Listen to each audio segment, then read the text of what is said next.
Hello, vacation lovers, group tour planners, Chicago Southland residents, and anybody that's just a fan of tourism. I'd like to welcome you to the Visit Chicago Southland podcast, where boring doesn't exist. We really want this to be your podcast, where we here at Visit Chicago Southland cater to your interests. So, with that being said, please subscribe, comment, reach out to us with your questions. We hope to answer them both in our episodes and in the comments section. You can find our contact information on the screen or in the podcast description below as well. We here at Visit Chicago Southland know how special this place is, and we just want you to experience it as well.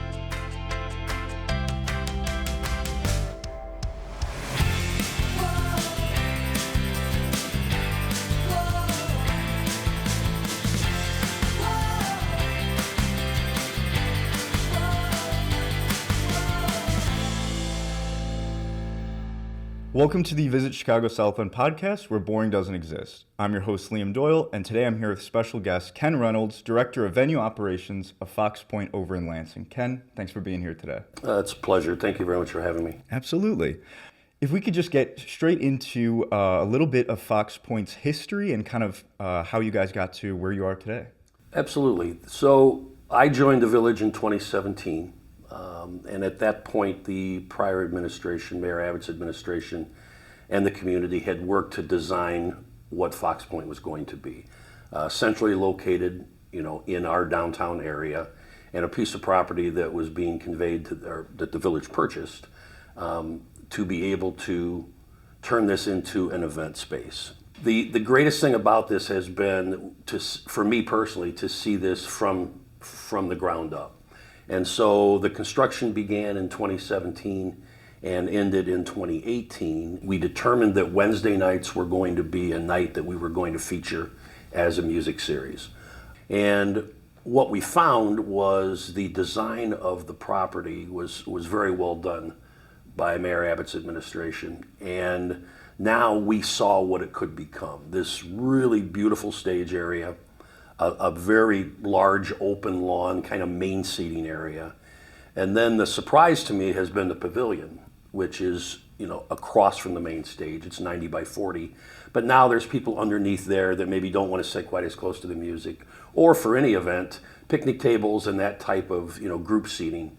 And those are the three main areas, in addition to our concession building and washrooms, obviously. We were very fortunate to have Tony Troncoso, who is still our Director of Program and Entertainment, been in the music industry for 30 years, and was able to get a lot of top area Northwest Indiana, Chicagoland cover bands to play in that Wednesday night series. People ask us why Wednesday. We're looking around at other communities when they're having theirs and trying to find that night of the week that could become ours.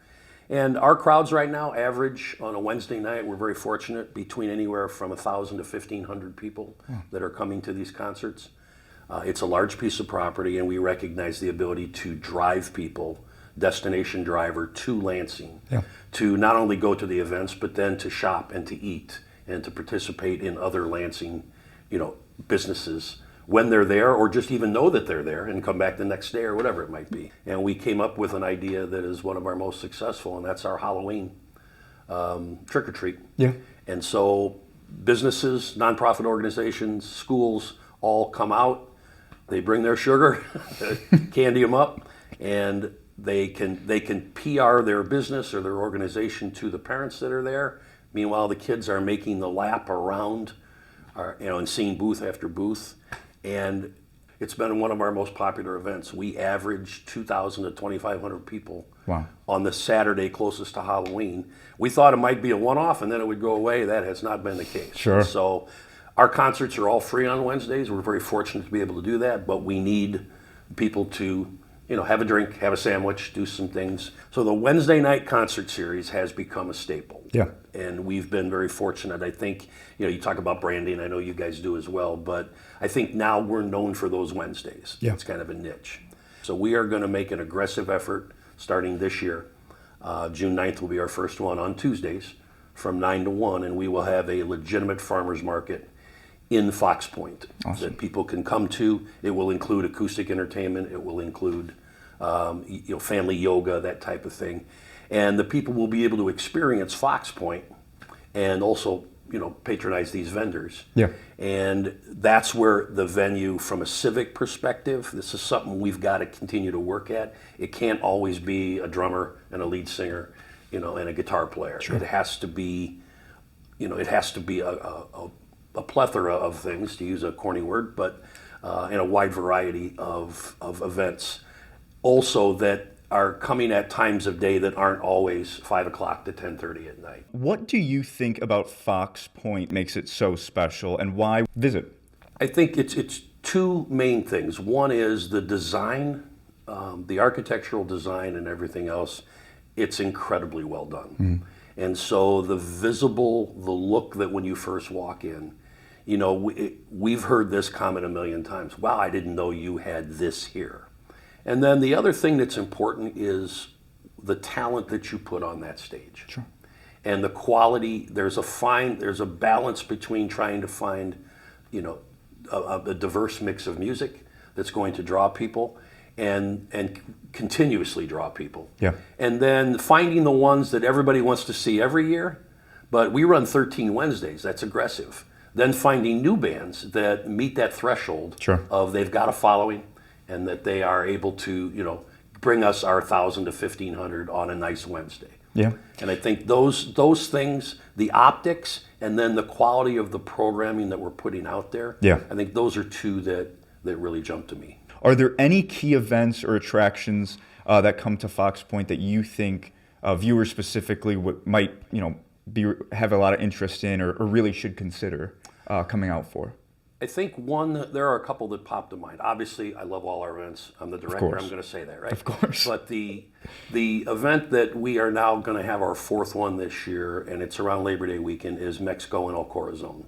And it's a celebration of Hispanic culture and music. We're having a Juneteenth celebration this year. And it happens to fall on a Friday this year, just by date. So our Human Relations Commission has worked hard to try and make this an event about education and inspiration and increasing the attendance that we have for those.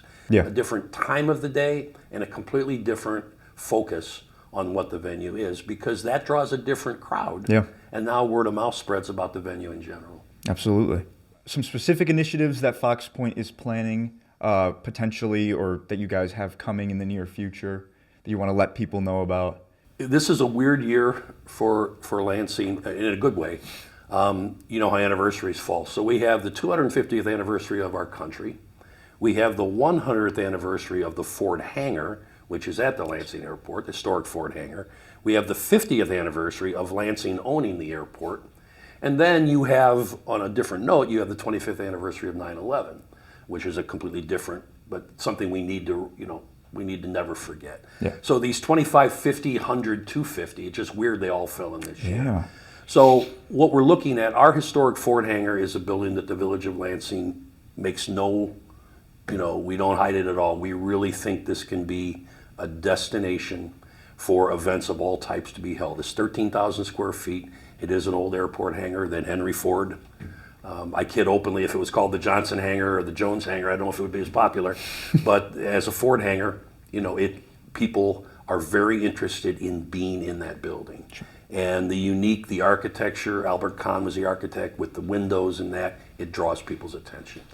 So we have been, since 2019, working with the FAA to get that building so that we can use it for whatever we want to use it for.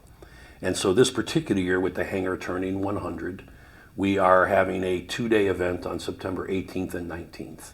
The 18th is a high-profile gala that we are looking to draw sponsorship and legitimate, really awareness, regional, even national awareness, media awareness to the hangar for that weekend, yeah. But for that night in particular. We plan to celebrate the hangar and also unveil what our future plans are for what the Ford Hangar can be as a destination. Awesome. Then on Saturday, we would have we're calling it an expo of the Ford Hangar. There will be a lot of inside the hangar, interior perimeter, things to see, things to watch. You'll be able to see the plans for the people that aren't at the dinner the night before for what it's going to become. And then we will have at the airport, we will have some stunt planes. We will have parachutists coming in. So that's meant to raise awareness for the hangar, but also for the Lansing airport. There's actually going to be a website that is literally going to be debuted very soon, Ford Hangar 100, the number, .org. What makes the Chicago Southland, in your opinion, a special area to visit? I think first and foremost, what makes the Chicago Southland special is what you guys do. And I mean that sincerely. I think what makes it important are the people that care about this particular area. And whether they were raised here and born here, or if they moved here, they recognize that we've got a huge city that we all feed off of, meaning Chicago, obviously. And that you take all the directions around there, they're all important.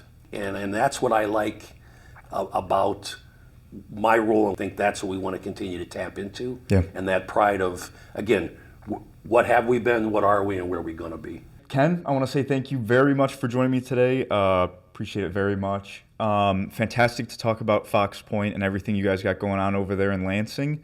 And hope to make it out there for an event soon. And again, I want to thank your leadership and your team for everything they do to partner with us. It's been great over the last, it's coming up on 10 years for me, to get to see what you guys are doing and how that helps us and all the other suburban areas that you guys represent. It's our pleasure. Our pleasure. Thanks again. All right. Thank you. Thanks for watching.